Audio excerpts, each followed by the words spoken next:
thank you all for your interest.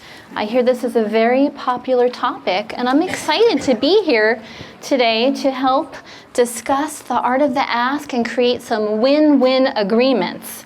And I have to say how powerful just asking is sometimes. I had to go to the restroom, and there's been lines and lines, and so I had to, go to the head of the line, and I just made that simple ask, do you mind if I cut? So that, because I'm presenting and I'd like to be here on time, people are like, sure. So now if I had just cut in that line and said, excuse me, and nobody understood the context of that, that would have been a different story. But see, the art of the ask in action moments ago. So my name is Lisa Rykert, and I am a life and career coach. And I'm also a former employee of UC Berkeley. I worked at, yes, go Count. And so it's a treat to be back here in my other life. As Kathy Davies was talking about, it's sort of that, it was that life number 4 about, what do I want to be when I grow up? What's next? And how do I combine the two? And to come back here to be doing what I love, coaching and training and helping people achieve their goals, it's really cool. And sure, is that better? Yeah. Okay, or maybe we can turn the volume up. Yes, all right, this group is skilled. And because I heard from Inette, is this better? Can you hear me? Okay, I heard from Inette that this was a topic that was very much in demand. So you all asked and you got it. So yeah, that's what we're gonna focus on here today. And I just want you to know that, we're negotiating moment by moment every single day in our lives. And so just think about that. And to get the most out of today's session, I want to help you make some really powerful asks. So I want you to think about, what are some things that you haven't yet asked for, that you want to ask for here at work, or in your life. So I want you to really think about that, and I want you to jot them down. So writing it down is really powerful. And if you can come up with at least 5 asks, okay, again, generating, more than one solution, more than 2, we're gonna go beyond 3. I want you to think about what are 5 things that you would really like to ask for? And it can be work-related and or life-related. Maybe you want to ask for an increase in your salary. Maybe you want to ask for a different title. Maybe you want to ask for a different role. Maybe you want to negotiate to do something different with work, to do something less so that you can be more effective. Maybe in life, you want to negotiate with your kids so that they will really clean up their mess, or negotiate with your partner on agreeing where you're going to go on vacation. So think about, what are the things that you'd really like to ask, and keep those in mind as examples here today. So as you think about these are just 3 main areas that I'm going to cover with you, and I'm sharing this with you in my experience as a coach. I've been a coach in my own practice for 9 years now. And a lot of people have a challenge asking for things, especially at work or in relationships that, have high stakes, that mean something to them. And these are 3 main areas that I help my clients with that help them be more effective. And so we're going to cover winning mindset. What is the proper mindset? And we're also going to talk about reframing, as Kathy mentioned. I loved how so much of what she shared today in the life design keynote is really part of negotiating and asking and winning mindset. And so we're also going to talk about then, once you have that right frame of mind, how to plan effectively, and then how to put your plan into action by having those powerful communications to make your request. Okay, and one of the reasons that we don't really ask or negotiate is fear. Fear is the biggest reason. We're afraid of rejection. We're afraid we won't get what we want. But let us never fear to negotiate, as John Kennedy said, let us never negotiate out of fear, but let us never fear to negotiate. So I want to help you become fearless negotiators today. And so now that you've thought about some things that you want to ask, I want you to put it into practice. Okay, we're going to start practicing. We're going to do some practicing. And one way to get from fear to confidence is to just start putting it into action. Just say what you want. And so I want you to pick one of those 5 things. Maybe you came up with another thing. I want you to pick something that you want to ask, and I want you to just turn to a partner, and I want you to take just 30 seconds and state something that you want to ask for. I want you to name it, okay? And then we're going to switch. So everybody just turn to a partner. And if you don't know them, introduce yourself, okay? And exchange what you want.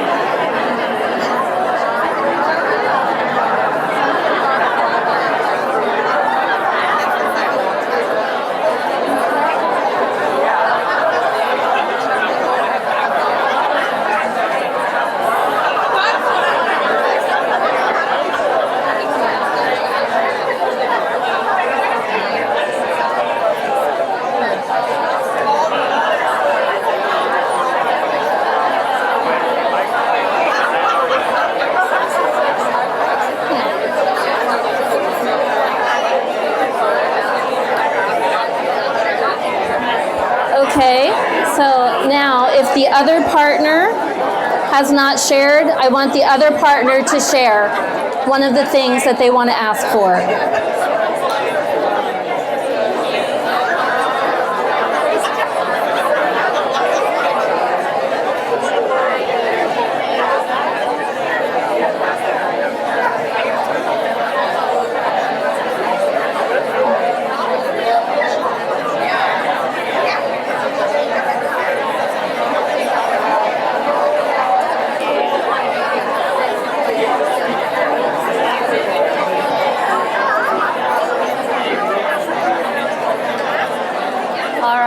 Great. If you can thank your partner, thank each other.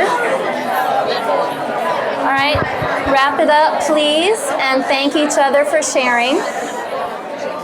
Okay. All right. So, how many people could relate to what their partner shared about what they wanted to ask for? Raise your hand. How many people said, yeah, me too, I want that too. Yeah. Or how many people were inspired by what that person shared? How many people learned something new? It was like, wow, that's a great idea. Yeah. All right. Well, good. How many people, wanted to ask about, something related to their job? How many people had job asks? Okay, so about half. And yeah, and of the people who had something related to their job, how many people, wanted to ask about salary? Yeah, so that's a big one. Yeah, all right, well, we're going to talk about that. Yeah, how many people wanted to ask for more responsibility? A few. Wow, okay, yeah. How many people wanted to ask for less responsibility at work? Okay. What are some of the other things that you wanted to ask for that were job related? If you would be just willing to shout it out, share. More clarity. Flexible schedule. A different title. Yeah. What else? Time to think. Oh yeah, time to think. Transparency. Excellent. Better communication. Yeah. All right. Recognition. Yeah, recognition and appreciation. A window. Yeah. A window to look out on the beautiful campus. Yes. Wow, great. These are great asks. And see, I want you to also know, there's a range in the ask. Some of these things can be, the tiniest things, but they mean so much. And some things can be big and daunting. So, yeah, great. Now, for those who asked about something, shared something they want life-related, how many asked, want something that's related to improving a relationship? Or, okay, a few. Okay. Yeah, well then let's hear. For those who are willing to share, what did you asking for? To travel more. Okay, yeah. More one-on-one time. More one-on-one time, yes, quality time. Yeah. Flexibility with elder care. More flexibility with elder care. Yeah, that's a big one too, a common one these days. Yeah, what else? More me time. More me time. Yeah, great. That can be so important. So, well, thank you for sharing those ideas. And for those that might have had a hard time coming up with 5, maybe some of these ideas you might add to your list. Because, when you begin to ask and you practice asking, you will increase in the quality of your life, your health, and your relationships. There's actually data that shows that. And so a lot of people mention salary. So here's some interesting data. There are lots of different studies, but let's do a study right here in this room. How many people have negotiated in their last job offer? Raise your hands if you negotiated your salary in your last job offer. Wow, all right, you guys are a skilled group. That is awesome. So everybody around, notice who negotiated, because these are mentors here. Okay, and for those who attempted to negotiate, how many people got exactly what they wanted? Raise your hand. Ooh, all right. Look around the room, take note. Okay, and of those who negotiated, how many people got some of what they wanted? Yeah, even more. Wow. Okay, well that's interesting to compare this sample to a study that was done, cited in Money magazine, that 75% of those people who were studied professionals never asked for a raise. So they just didn't even ask.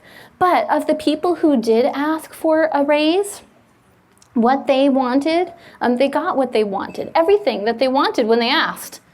So those were some skilled askers. And then of those who did ask for a raise, 31% got some of what they asked for. So, 75% of those who asked got something, were successful.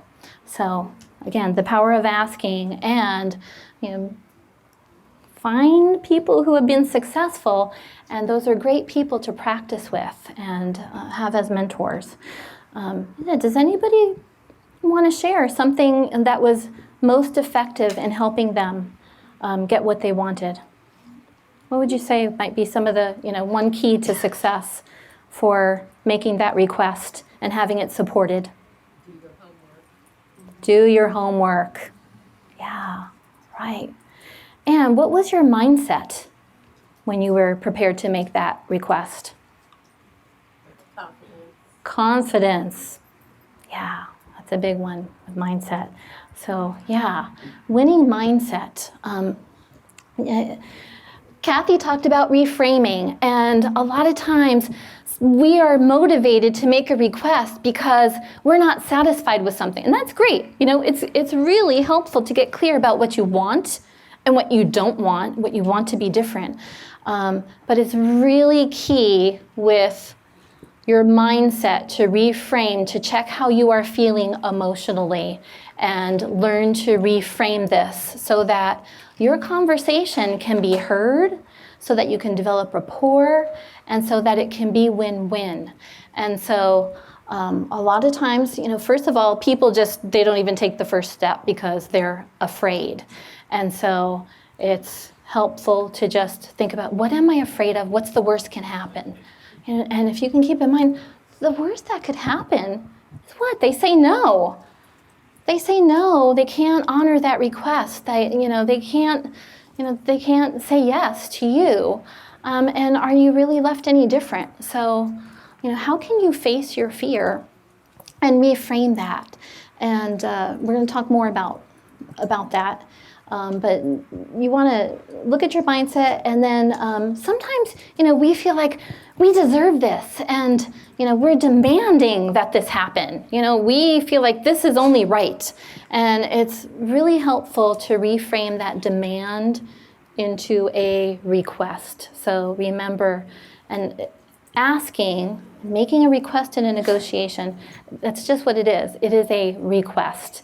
And that person has the permission, to be able to either honor or say yes or no. It's a request, okay? And, when you're feeling angry, you might feel angry, but how can you deal with that anger, vent that anger, and then reframe and move toward goodwill and understand that, that other person is a human being and they might only have, so much authority or even understanding of the situation. So, how do you make it win-win? And sometimes we feel like, I want this because something's missing.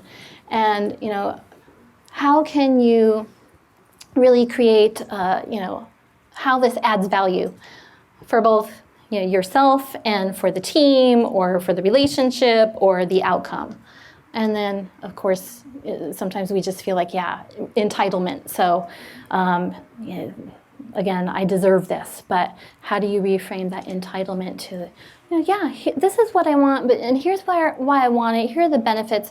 Here are the benefits to you. And then make it win-win, that shared vision. Okay? So these are just some things to keep in mind. And these are just, again, in working with my clients, I find, this is what people struggle with most often. And a simple reframing and, realizing that the person that you're speaking with, if it's in life, this is somebody you love. This is somebody you care about, and you're requesting something from them. And you're in a dialogue. And if it's somebody who you feel, at work is in a power, a power role or authority, again, recognize that this is a person, they're trying to do their best with the resources or perhaps the authority or influence that they have. So how can you help them be more influential? Okay, all right. And so, one of the biggest barriers to making that ask and trying to negotiate something is confidence. People just don't feel confident about it. And so let's take a look at just some areas that can help promote confidence.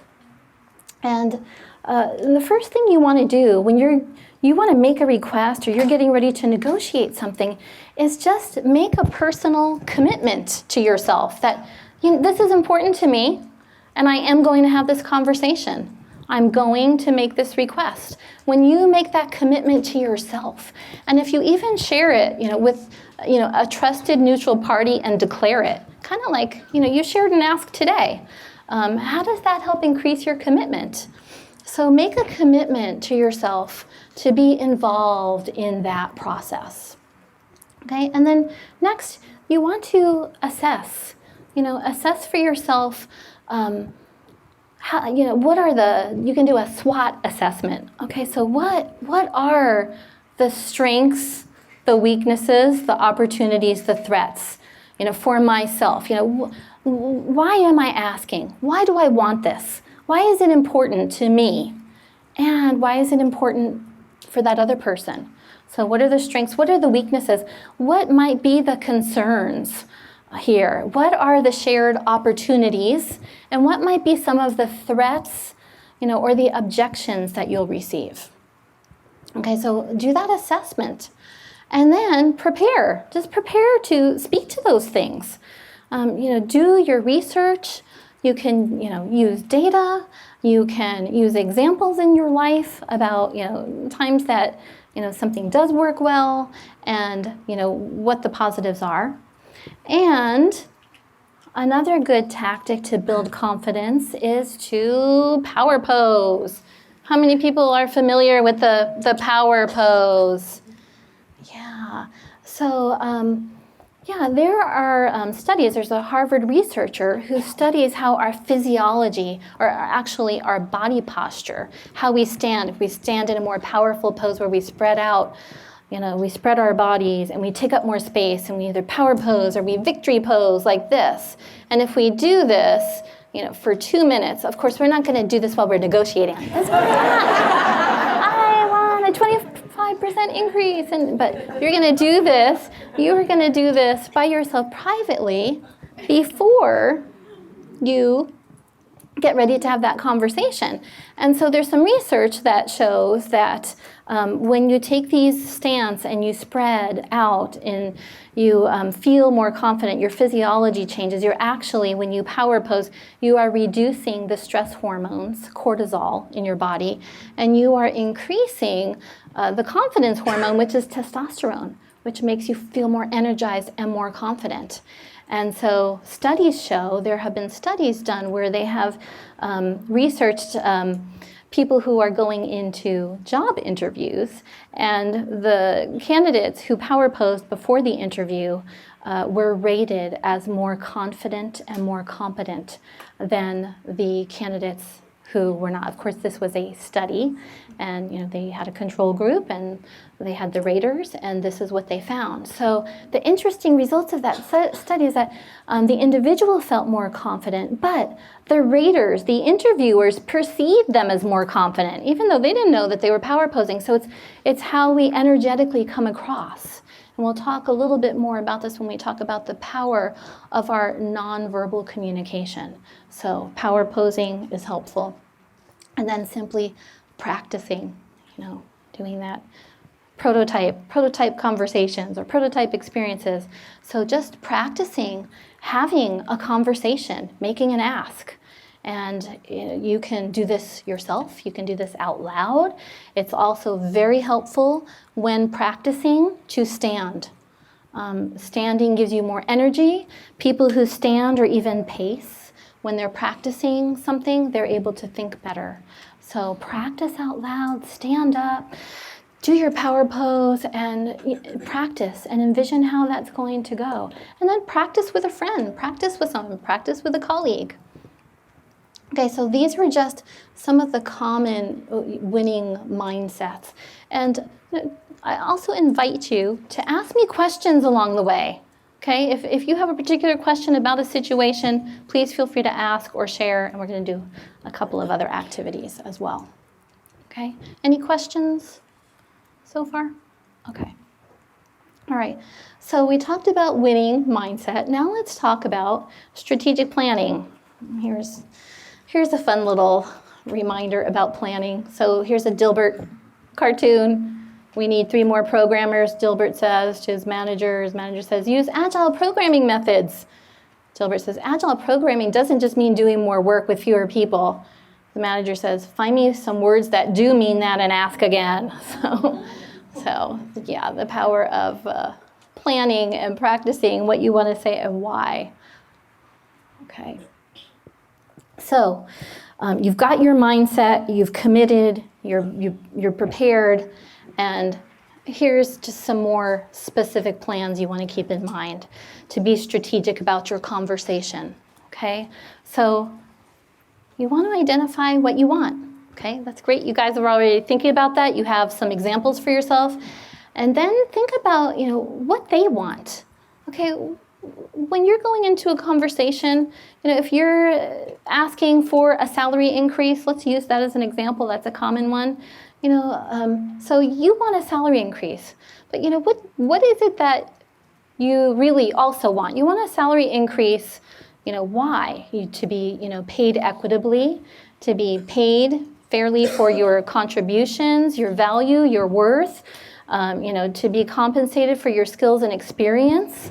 And then, what do they want? Of course, do they want to retain you and recognize you and support you? Do they want to have, a high-performing team? And so when you can tap into what do they want, where are the commonalities in your conversation? And then prepare your business case. So, what is the data around that? So here at UC Berkeley and through the UC system, there are lots of helpful ways to research salary data. So is everybody familiar with the compensation site and the salary grades that you can look at? That's public information, and so you can compare. There's also the UCOP website where you can look at salaries for positions. I believe it only goes, it's like 2 years behind, so some of that data does lag. but that's a good way to research salaries across the university system. And then you can also research similar types of salaries and roles in this geographic location. Compare your role and what you're doing to, what's here in the market. So if you are an admin specialist or a financial analyst, there are similar roles in the private sector and other public sector areas. So do your research and have that data to present and prepare your business case. And have those data points. And then, also have your reasons why about you. Why are you asking for a salary increase? How long has it been since you have had that increase? And why does it matter? Why is it important now? Has it been, 2 years since you had a salary increase and there was conversation that, that will be happening, but there are budget issues. And so now, you are lagging behind in the market and, you would like to have this discussion again. There's an equity issue here. There's a market issue. And you would like to discuss making sure that comes to market and is equal. So then prepare some concessions. All right, so concessions are, what if you can't get what you want? Or what if you can't get everything you want? What else might you want?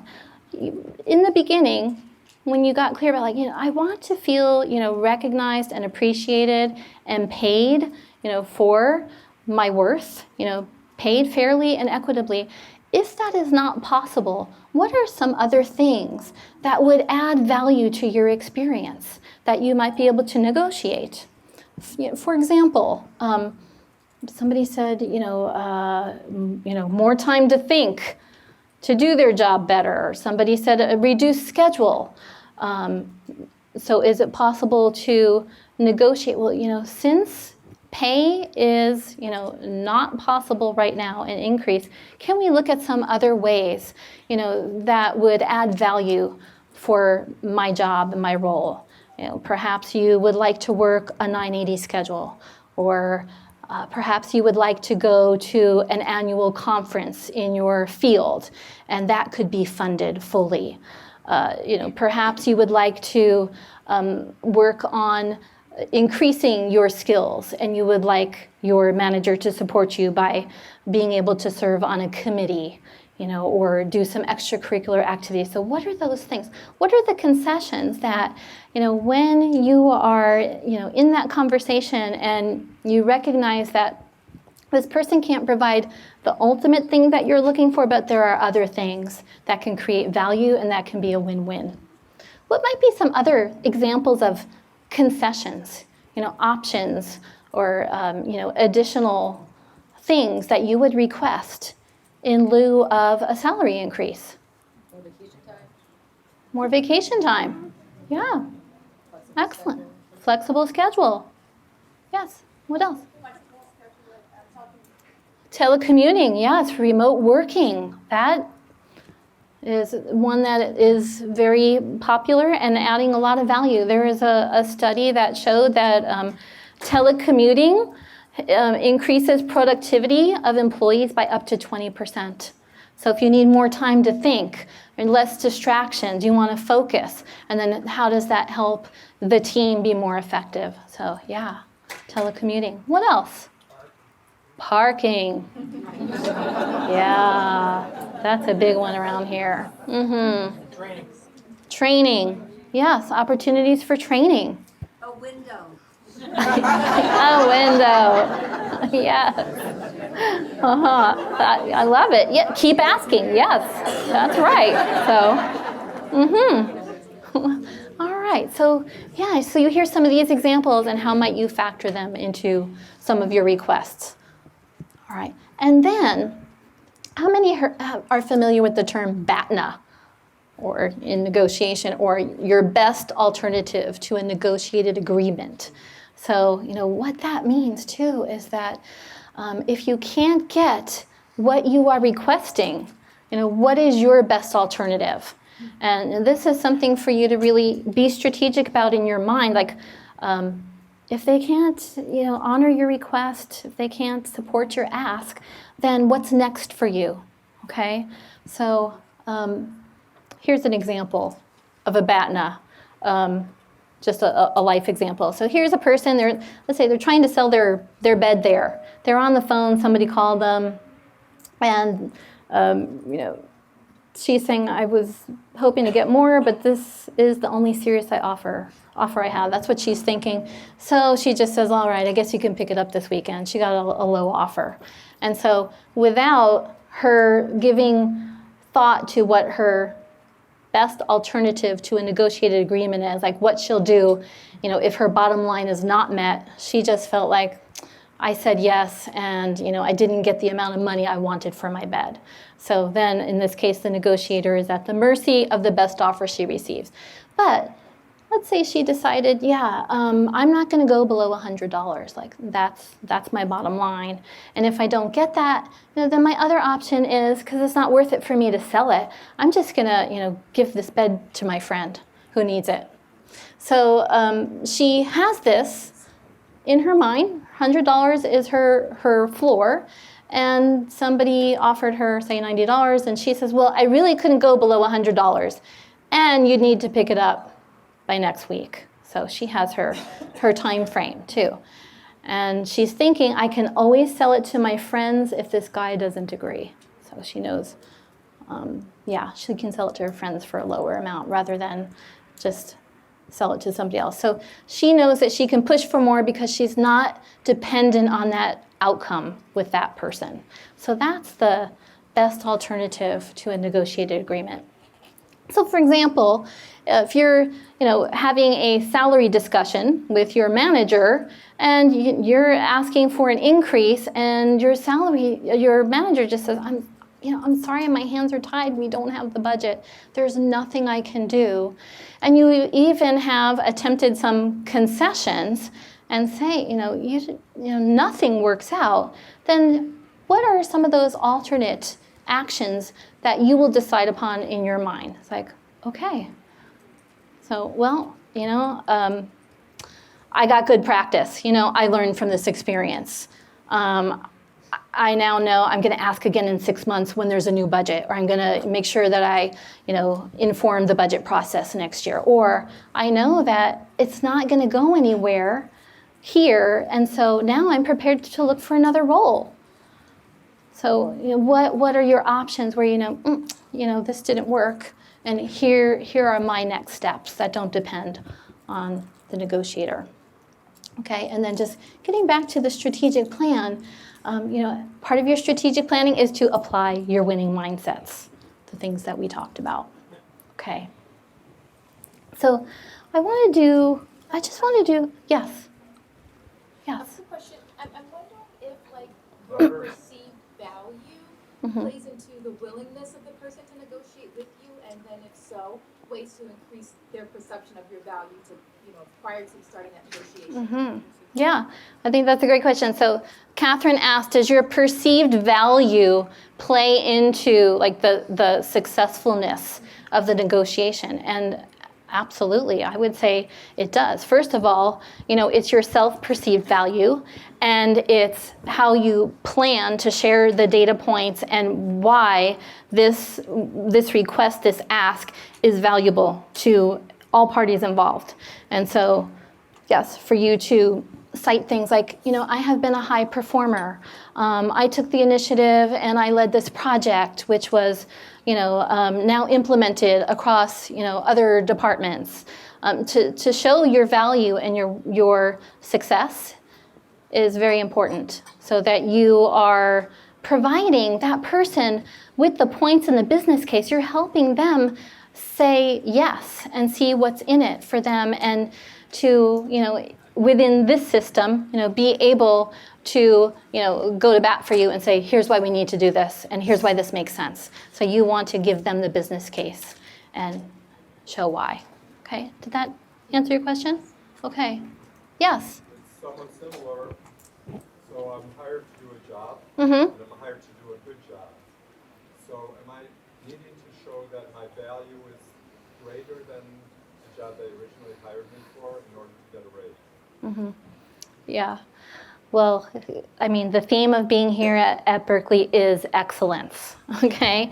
And so I think it's very helpful to be strategic and to be in conversation with your manager to understand what are your performance goals, and how do you know that you've met them, and what would exceeding look like? What would excellence look like? Even though your performance goal is about being a strong performer, I mean, that's the expectation. And then how can you also reframe that? And I would venture to say that, if Berkeley is an environment of excellence, how can Berkeley be excellent in how they do reward and pay and compensate individuals? Now, I know that's, it's easier said than done, but it's the same messaging. And that's about that conversation of worth and of values. And as Oscar said, how can we do a better job? So let's have that conversation. How can our managers be more excellent in supporting us, or in the budget process, or making decisions so that that salary does feel, fair and equitable, and that there is room to, compensate and retain and recognize and reward performers. Okay? Yes. Let's say the other person you're trying to negotiate with, they don't really have a plan to retain anyone. Let's say they think, well, I can just hire someone else with less pay. What are the success rate of negotiating with someone that has that kind of mindset? Yeah. Yes. So what's your name? She. Thank you, she. So she asked, what if you want to have a conversation with somebody to negotiate, and, their plan is that, they don't even really want to reward or recognize you, that, they can just hire somebody else. They just feel like, well, it doesn't, I can say no because I can get somebody else to do the job, right? Is that what you're asking? Like, what's the success rate of me negotiating with someone like and so, what are your chances? Yeah. Yes. Well, I think that's a really good question for you to ask when you're doing your assessment about your strengths, weaknesses, opportunities, threats. Like, with this person, what are the chances of being successful, and how can you, how are ways that you can make it successful for yourself? What can you attempt to be, to increase your chance of success? And so you want to brainstorm and think of things. And first of all, you want to communicate what is in it for them. Okay, why does this matter to them? Why is this beneficial for them? To retain you rather than just to find someone else. So what would they lose if you moved on? And what is the value of keeping you? And also, how can you connect with that person and develop rapport and show appreciation, and show how much you really, enjoy being there and the opportunities you've had.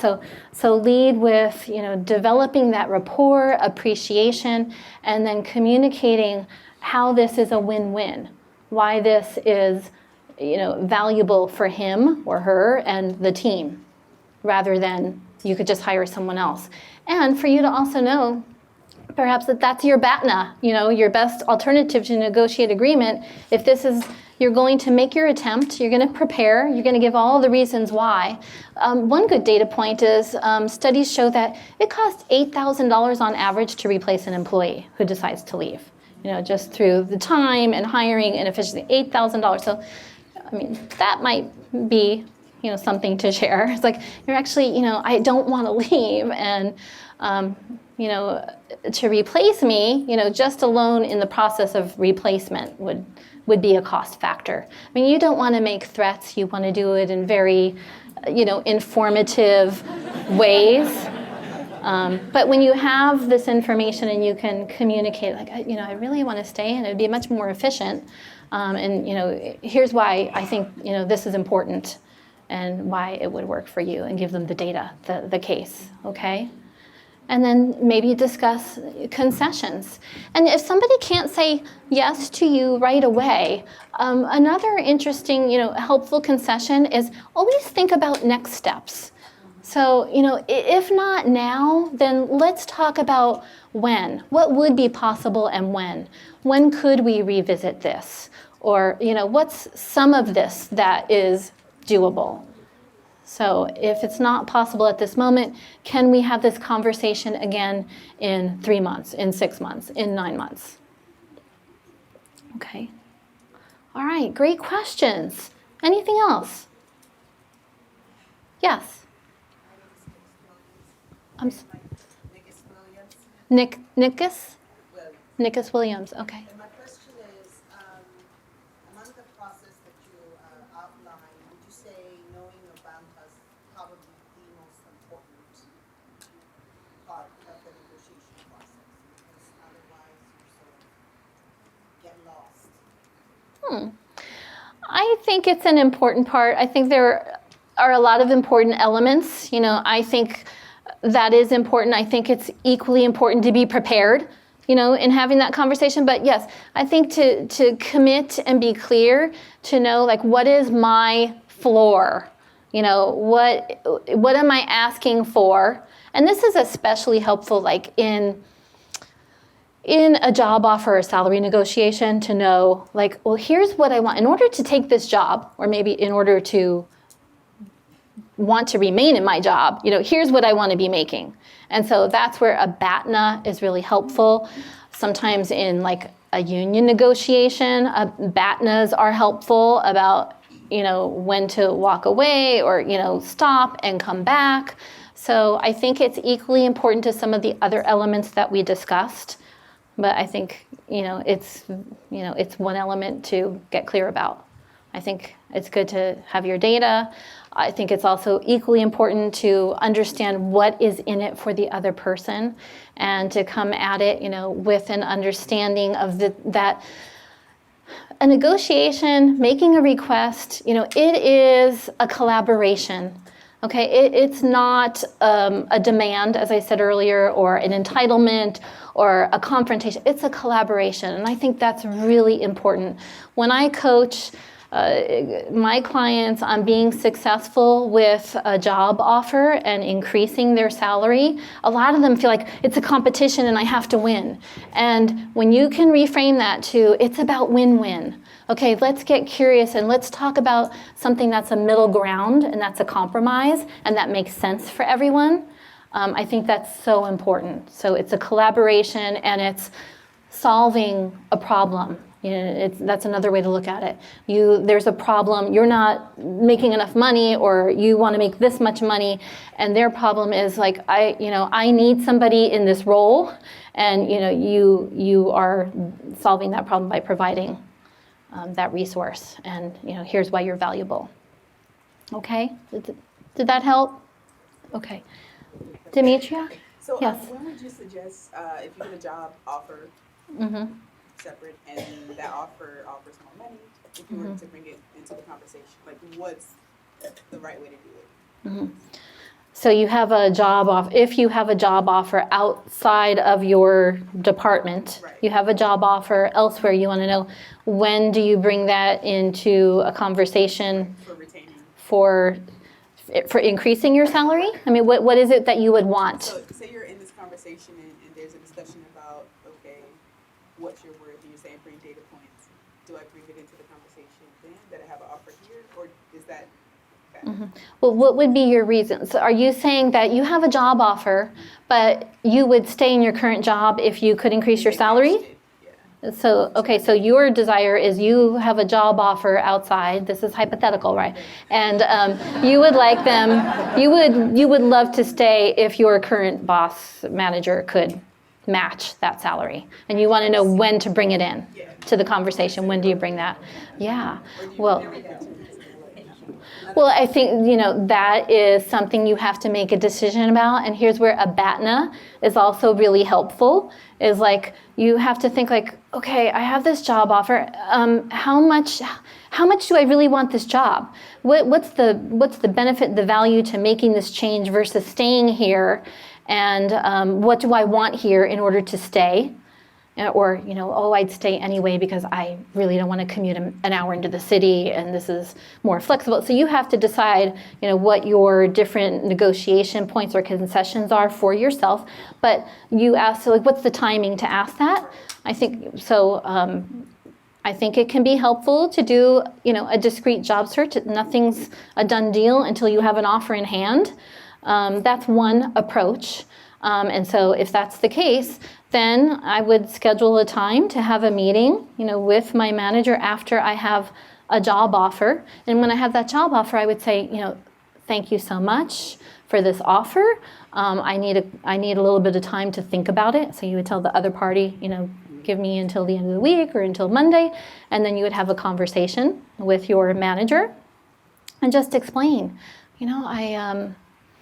I was approached, or somebody encouraged me to apply for this job. I had the conversation with them, and it moved forward. And then you have to be clear about what you want and say, I'd really love to stay here if that's the case. This is one approach. Okay, you guys can adapt it, or ask me a question. I'd really love to stay here, but as one of the concerns here is the pay, and their offer was this, and so is there I'd love to know what you might be able to do to match this offer. And then you have to know what your BATNA is. What if they can't match it? What if he or she can't match it, but they said, we really want to keep you, Demetria. We don't want to lose you. You're terrific, but I only have money in the budget, or I can only get approval, and for equity reasons right now, I can only give you a 2% increase. Would that work? And say that's a lot less than the offer you got. So then you have to decide what was your BATNA. And there are other factors you want to think about. That change, the career path, retirement benefits, commute, all the things that you want to identify, those different criteria that matter for you. The value of the pension here versus, what that might be elsewhere, or insurance and those things. Okay? All right, great questions of real life examples. So, anything else? Okay. Someone else? Yes, hi. And I just got a different twist. Sure. What she said. Yes, let's hear it. To hear your best approach to this. So we now know that the economy is really rolling along.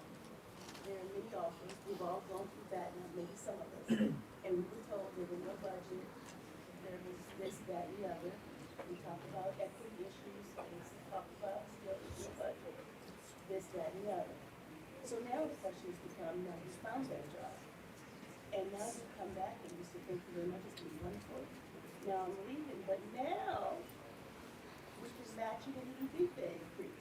So how does that play into creating an environment where people feel comfortable for one, feel valued for two, and where people feel like they can believe you? Do you stay and keep that job? And then now you're going to deal with some resentment. So how does one factor all of this in? Right. Especially at a campus such as Berkeley that is culturally driven and very small. Yeah. Debbie? Deborah? Deborah. Deborah. All right, Deborah. So did everybody hear that? Okay, so I'll summarize. So Deborah asked, what happens when, you have asked for an increase, and they said, no, we can't do it. We just don't have it in the budget. But Deborah said, as we all know, right now the economy is great, unemployment is really low, and we are getting offers. So what happens, when in a case where somebody does get a job offer, and Deborah might say, okay, thanks for everything, I'm leaving, I got a better job offer. She knows that she already asked, they can't pay anymore, and then they say, wait, we can match it. So how does that have an impact on, believing people about, sorry, there's nothing we can do. We don't have the money until you're ready to leave. And then somebody says, wait, we can match it. So, did that happen? Does that happen here? So, yeah, wow. Well, that, I think, and I know, I'm being controversial here, but I think these are good conversations for being in integrity. Berkeley being in integrity, and also, though, to understand the other person's position. Sometimes managers, they really feel that their hands are tied. There is nothing they can do. they feel that that's the line of their authority. They don't have any more budget. But when they are, forced to the wall and they know that they're going to lose a good person, then there are some creative solutions that happen. And so, I think maybe that is a systemic issue to discuss as examples if that is occurring. And if you recognize like, wow, okay, so this is how I get a raise here, well, then are you willing to play, to use that strategy? It's like, okay, this is how I get a raise here. Otherwise, there's not a path to right now to that being approved just for my case and my performance and my worth. I need to find a job elsewhere. Then that is a strategy that you might consider. Yes. That is, there is I think a relevant HR process where this happened to me too in a previous job on campus, and I got an offer. I was going to take the job. I told them, and they said, "Oh, we can't match it, but we can come up a certain percentage." And it was worth it because it was less commute to stay here. So they said, "We have a process where we can, you have a piece of paper that says you're offered X dollars." We have much more power, and it's the same thing when I worked in academic personnel. If a professor comes and they have an outside offer, we try and get it, but they do the same thing to a certain degree. What's your name? Beth. Beth. So Beth just shared that she had a similar experience. She had an outside offer, and while they couldn't match the complete offer, they were able to give her a substantial increase because she had that outside offer, and she was able to show that offer in writing. And that's happened, that's a process that's happened also with faculty or with for sure, but faculty staff, and staff. So, has more power. right. So when there's something in writing to show this person has this offer, and here's, for this role, what they're offering her, which is justification. That's more that business case and that data. And I can also share with you that, this is not unique to Berkeley. I mean, this happens in many organizations, the private sector and the public sector, where, an individual will go to their manager and they'll ask for an increase, and they're like, no, can't do it. And then they're going to, a few months later, they got another job offer, and they're like, let me see what I can do. So it does happen. I'm not saying, that that's great that it happens, but it happens. And so if you realize that this is something right now that's part of the culture, how can you be in conversation to address these things, about the system, and to understand how it's happening and why, and then strategize around it while you're in it, and then to change it. Yeah. All right. Great. Yes. I know this happens in other organizations, but uniquely at Berkeley, our salaries are public information. Maybe not real time, but you can find out what your peers were making last year. And you don't want justification of, well, that person made that much, and that person made that much, I therefore deserve X amount. But you see peers in your department and the salaries, and in particular departments that I may have worked for and may still work for, there's a lot of discrepancy in the salaries of people who are in the same title. And you don't want to finger point, but some people obviously must really negotiate the hell out of their meetings. 99% of us aren't as successful. Is there something that being at Berkeley with public information like this that we can use? Thank you, that's a great question. I think that is just...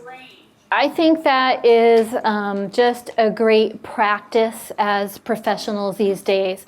I encourage salary transparency and have the conversation with each other. Be willing to share what you make and be willing to discuss your roles. Like, different people have different scopes and breadth in their roles. Different departments have different budgets. They're organized differently. So you can fully understand and make your business case and compare apples to apples or different roles.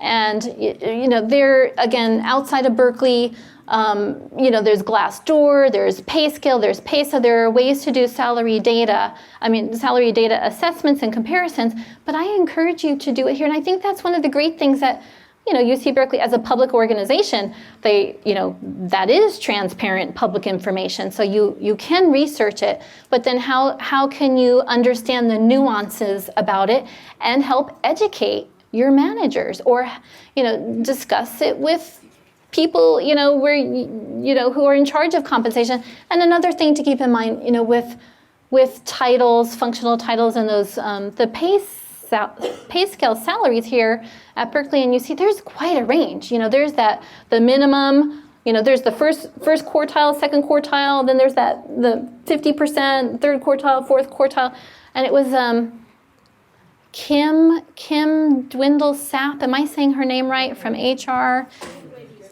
Dwindy? Kim Sapp, thank you, Teresa. She does a great presentation, on resumes and salary negotiations. She has some good data in one of the presentations that you can download, one of her talks today. But looking at the ranges can help you have a really informative conversation and help you decide, well, where do I fit on that range? So am I somebody who's entry level or new to this role? And then, what are the salaries? What are what's the salary structure? What are most people making? How do you compare yourself? What your role is, what your experience is, your performance, your skill sets. Where do you fit within the first, second, third, and fourth quartile? And that's the place to negotiate, is within that range. And to just be aware, and if people seem to be falling, most people are below the average, not the average, there's the average of all of the entire range. But if you are below, or you're noticing most salaries are first, second quartile, then, what's the reason there? Maybe a whole new team, maybe this is a new role or a new team, or maybe you have more experience and more education. And so when you are negotiating a salary or an increase, you want to know where you fit in there and be able to make that case. Okay, thank you. Yes? So we're almost out of time. Can you say just a little bit about effective communication? Yes, oh, thank you. We have, wow. So effective communication, yes. Communication is key, and I will say there are studies within organizations, the organizations that communicate with each other and do things like this and have tough conversations or call out inconsistencies. The ones where you can communicate across levels are the organizations that are the most effective. And so, the key is, not to communicate just, to reply, but to understand. And so, in the words of Stephen Covey, the biggest communication problem is we do not listen to understand, we listen to reply. And in communicating, and this is really a review of a lot of what we discussed, you want to make your ask, make sure remember it's a request, not a demand. Make it easy for them to say yes. Listen to understand where they're coming from. Stay in the conversation, be curious, ask, well, what might be doable here? What else could we do? Offer options, concessions, offer win-win solutions, and end with agreements. When you have that conversation, end with an agreement, well, great, thank you. I will follow up, with this in writing that you approved my increase, and I'll send it to HR, or what is the next step here? And then put it in writing or follow up with the time frames that you've discussed. Okay, and then remember that our words are so powerful. That's why making an ask is powerful. But it's our words. They can empower, they can hurt, they can harm, they can inspire. So just be mindful of how you say it and the words that you use, even your self-talk, the words that you use for yourself. And remember that in communication, 55% of our communication is nonverbal, and only 7% is through words, 38% is through tone of voice. So it's how we say it, it's our approach, it's how we make people feel. So there's a study, more studies show that when you can enter into a request or negotiation with small talk and develop rapport, that those negotiations have much more positive outcomes. So start with small talk, start with appreciating that person for who they are, their time, present your business case, be willing to compromise, clarify and confirm what you're understanding, affirm that conversation, Be positive and then follow up, with those next steps in the time frame or what you've agreed on. Okay, and then the nonverbal conversation or communication is mainly through our body language, and I believe it's 38% by our eyes. What our twitching and how our eyes come across. Are we scowling? Are we soft? Are we smiling? So be mindful. Our eyes are the windows to our soul and how we think and feel. So also be aware of your attitude, your composure. Be willing to listen. Listen to understand the other person's side. Make eye contact, smile, handshake. Studies show that when you shake someone's hand, that you develop the kind of rapport that it takes 90 minutes of conversation. So shake a person's hand in the beginning, at the end. For some that might seem very formal depending on who you're talking to, but in more formal situations where you really want to develop rapport, shake their hand. Okay. All right. And put it into practice. So continue to practice. I know we had a lot of questions here and we didn't practice a whole lot, but I would like to make a request that you do practice this. Make a commitment to yourself to practice this with somebody this week. Practice it either, with yourself, find a partner, maybe somebody you already spoke to, or a friend. Share this information at work and practice with each other, with a colleague, okay? So thank you for all of your questions throughout. You were such an engaging audience.